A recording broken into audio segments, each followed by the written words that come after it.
I've been playing a lot of Tetris lately. It turns out that I actually like Tetris. It's pretty fun, but I'm definitely getting the Tetris effect thing where I'm just starting to see blocks everywhere. And looking at the video editing timeline, it's just like, oh look, Tetris. I need to feel like, oh, it needs to all be flat and even. That's what I want. Okay, I'm here to talk about Hilda and the Mountain King, which is a full-length feature film from the makers of Hilda. And it follows directly from the end of season 2. I mean, I guess there will be light spoilers, but I assume if you're here, you have at least seen the trailer for the movie, that you are familiar with the show. There's a big twist ending at the end of season 2 of Hilda. Hilda and a baby troll switched places and bodies, kind of, I guess. And so that's exactly where this story starts off. In terms of background for the movie, production and everything, there really isn't too much. And in fact, the Wikipedia article for this movie is very scant, very thin. Apparently production has been happening since like 2019. They wrapped production in summer of this past year, or rather last year, because now it's officially 2022. Hooray, what a big difference. So I didn't even know that the movie was in production. I only heard about the movie when Netflix Futures released the trailer and said that it would be coming out on December 30th. I'm sorry, it is January 1st today, so I'm a touch late getting to this, which probably means that I won't get nearly as many views on this as I would have if I finished it the day of, because discoverability on here is no good. Overall, my mind was not blown by this movie. It continues in the Hilda tradition of just high-quality entertainment, lovely animation, and fairly interesting storytelling. It is based on one of the Hilda graphic novels, and I have no idea how closely it follows that story. It's an okay story. I guess there are a couple of specifics I can get into before I kind of reach my singular big point. In general, I don't really have any major issues with the movie. I do have a few points of criticism, but I don't want to imply that they're bigger than they are. They really are just sources of curiosity for me, things that I just wasn't as crazy about, but overall, I really enjoyed the movie. I would recommend that you watch it, especially if you're already a Hilda fan. If you've got kids who are really excited about season 2 of the show and unfortunately caught the season 2 finale and have just been tense and worked up about the idea of Hilda being a troll, yeah, go for it. Watch it as soon as possible, relieve that tension, get back to normalcy. And that was something that we all knew going into this movie, is that by the end of it, everything's going to be back to the status quo, because I assume there are going to be more seasons of the show. There have to be. There's no way they could end on this movie. And sorry, I mean, there are probably details out there of whether or not the show has been renewed for future seasons. But since I don't know, I would just say that my only reason to speculate that the show would just stop all of a sudden is that trolls have been very integral to the Hilda universe, world, since episode 1. Obviously, a troll chase is the first action sequence in the whole show. And they've been a constant presence. They have been pretty steadily developed over the course of both seasons of the show, which makes them sort of the perfect candidate, the perfect topic to center a movie around. And the conflict between the humans in Trollberg and the trolls, the contradictions in that conflict, it's all very meaty. I've enjoyed that in the past. And here it is a fairly standard but satisfying elaboration on that conflict, and then ultimately a resolution, as you might expect. It's not the tidiest resolution ever. Like it's not like everything is completely okay by the end of the story. It's not that trolls are completely cool and with the humans and vice versa, which makes it more realistic to a certain extent. And yeah, light spoilers, I guess, for this, just in case I slip up and mention sort of a larger plot point, but I'm not going to try to go into too many spoilers or tell you the whole story or anything like that. Specifics, little stuff. The title sequence was really cool. It's, you know, a flashier style of animation with really slick transitions and anything, kind of like some of the more modern James Bond title sequences or many other animated title sequences of the past. I can't name any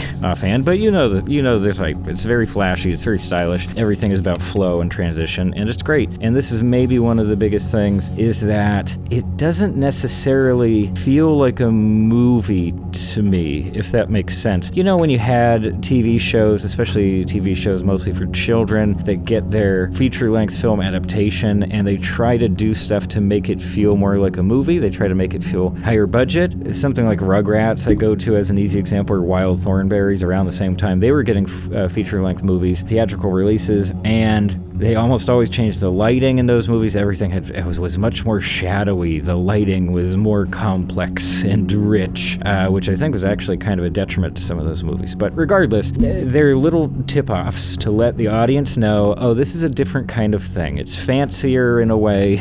Really, the only difference we have visually, or along any lines for that matter, is the aspect ratio. It's letterboxed. If they had changed other aspects of the storytelling or the visuals or the animation, whatever, to feel more like a movie, that would have been fine, and I wouldn't have noticed the aspect ratio change so much versus the full frame that it typically airs in. It did kind of bother me here. I actually felt kind of claustrophobic, especially for the first, half hour of the movie or so. I just felt like this doesn't need this aspect ratio. I just feel like the image is cropped, and it kind of bothers me. Kind of made me feel a little bit claustrophobic, just because otherwise it looks like normal Hilda, but without as much of the image.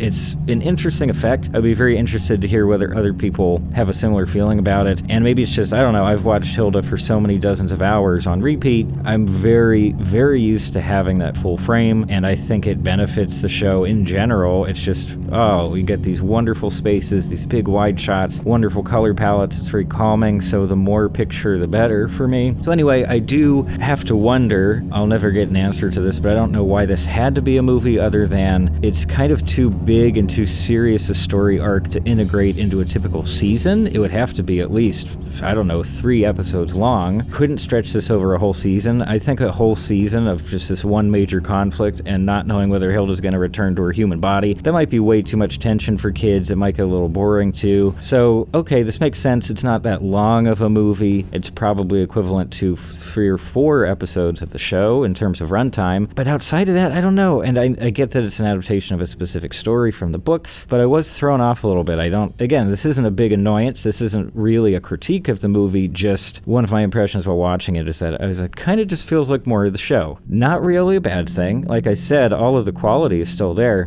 But yeah, it did throw me off a little bit. And that's probably one of my biggest sources of slight annoyance in watching the movie. Everything else, I enjoyed quite a bit. Like I said, that title sequence had some cool animation. There are a couple of other really interesting animated sequences where surrounding Frida's mind meld witch power, where she kind of connects psychologically or telepathically with another creature of some kind. Get some really great stuff in there with monochromatic backgrounds and different designs and things. David's voice, the actor who does David's voice, it sounds like his voice is changing quite a bit. And it's weird because I think I noticed it in certain lines much more than others, but once I did notice it, it really stuck out to me. And whatever, again, not a critique, and we just talked about this in our discussion on Summer Camp Island. It happens. You have kid actors, their voices change, and if it changes to a certain extent, you just kind of have to replace them, I guess. It's kind of it seemed like an awkward situation all around. Anyway, it didn't really bother me here, but it is worth mentioning because I did not notice any of that in the previous season of Hilda.